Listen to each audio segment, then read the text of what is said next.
দেখাচ্ছি তোর মজা।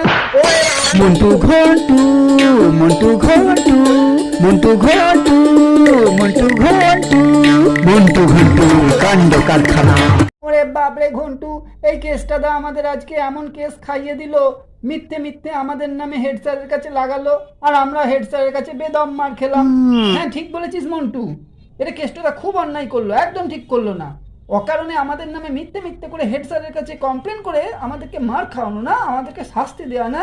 তুই দেখ না ঘন্টু, আমরা ঠিক একদিন সুযোগ পেয়ে কেষ্টদাকে না এর উচিত জবাব দেব। শোন মন্টু, আজ থেকে না আমরা তকে তকে থাকি, যেদিনকেই সুযোগ পাবো ওই কেষ্টদাকে না ওই হেড স্যারের হাতেই আচ্ছা করে রাম ধোলাই খাওয়াতে হবে। কিরে তোরা সবাই ক্লাস করছিস, অথচ কেষ্টকে দেখছি না ক্লাসের মধ্যে। কেষ্ট ক্লাসে আসছে না কেন? বেশ কদিন হয়ে গেল। তোরা কি কেউ জানিস? না স্যার, আমরা কেউ কিচ্ছু জানি না স্যার। এই ঘন্টু, চল তো, কেষ্টদা কেন আসছে না ক্লাসে, আমরা একটু দেখি গা তো কেষ্টদার ঘরে উঁকি মেরে। কি গো কেষ্টদা, কি করছো? কি এত বই পড়ছো মন দিয়ে? আরে আরে বলিস কেন, আমি ম্যাজিক শিখছি, ম্যাজিক, বুঝলি? এ জেসে ম্যাজিক নয়, সে এক দুর্দান্ত ম্যাজিক। স্কুলে যেদিন অনুষ্ঠান হবে সেদিন আমার ম্যাজিক সবাই দেখতে পাবে, আর ম্যাজিক দেখলে না ধন্য ধন্য করবে, চারিদিকে আমার নাম হয়ে যাবে। আচ্ছা ঠিক আছে কেষ্টদা, দেখা যাবে তখন। বন্ধুগণ, আপনাদের সামনে এখন একটি ম্যাজিক প্রদর্শনী করতে আসছেন আমাদের স্কুলের ছাত্র কেষ্ট সামন্ত।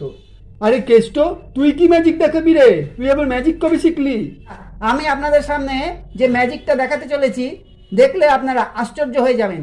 এর জন্য আমার হেড স্যারের পেনটা একটু দরকার। কি? আমার পেন? তুই জানিস এই পেনটার মূল্য প্রচুর। আমি একবার ইংল্যান্ডে গিয়ে এই পেনটা নিয়ে এসেছিলাম, আমার এটা ওখানকার বেড়ানোর স্মৃতি। কিচ্ছু হবে না স্যার, কিচ্ছু হবে না, মাত্র 2 মিনিট আমাকে দিন, আপনার পেন অক্ষত অবস্থায় যেমন ছিল তেমনই আপনাকে ফিরিয়ে দেব।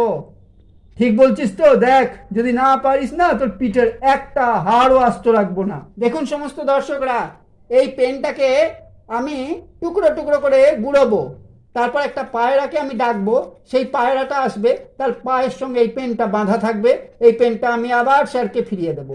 দেখুন এইখানে আমি পেনটা গুঁড়ো গুঁড়ো করবো, অথচ পায়রার পায়ে চেপে সেই পেন চলে আসবে। কি দারুণ ম্যাজিক না? আরে আরে আমার পেনটাকে এরকম টুকরো টুকরো করছিস কেন? যদি এই পেনের কিছু হয়েছে না তো তোর সব কটা হাড় ওইভাবে আমি টুকরো টুকরো করবো, বুঝলি কেসটা? আরে স্যার চাপ নেবেন না, চাপ নেবেন না, আপনার পেন আমি যেমন নিয়েছি তেমন ফিরিয়ে দেবো, তাইলেই তো হলো। এই ঘন্টু, কেষ্টদা তো আমাদের বলেছে যে এই পায়রাটার পায়ে পেন বেঁধে দিতে, আর পায়রাটাকে যেই কেষ্টদা ডাকবে পায়রাটাকে আমরা ছেড়ে দেবো, কেষ্টদার টেবিলে উড়ে গিয়ে বসবে, কেষ্টদা পেনটা স্যারকে দিয়ে দেবে, হেভি ম্যাজিক দেখানো হবে। আরে মন্টু, এই ভালো সুযোগটা নষ্ট করব কেন আমরা? কেষ্টদাকে ফাঁদে ফেলার মোক্ষম সুযোগ পেয়েছি। কিভাবে রে? কিচ্ছু না, শোন তাইলে। হ্যাঁ দারুণ আইডিয়া তো। আয় আয় পায়রা আয়, আমার পোষা পায়রা আয় আয় আয়, আয় আয় পায়রা আয়, আয় আয় আমার পোষা পায়রা আয়। এই ঘন্টু, তুই পায়রাটাকে উড়িয়ে দিলি কেন ওদিকে? আরে দেখ না মজা, পেন তো পায়রার পায়ে বেঁধে দিইনি, পেন আমার কাছেই আছে, পায়রাটাকে এমনি উড়িয়ে দিলাম। এইবার দেখ কেষ্টদার সেদিন আমাদের মার খাওয়ানোর শাস্তি কেমন হয় দেখ। আয় আয় পায়রা আয়।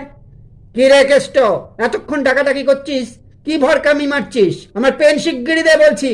কোথায় তোর পায়রা? পেন নিয়ে এলো, শিগগিরি আমার পেন দে। স্যার স্যার পায়রা এসে গেল বলে এক্ষুনি আমি আপনার পেন দিয়ে দিচ্ছি।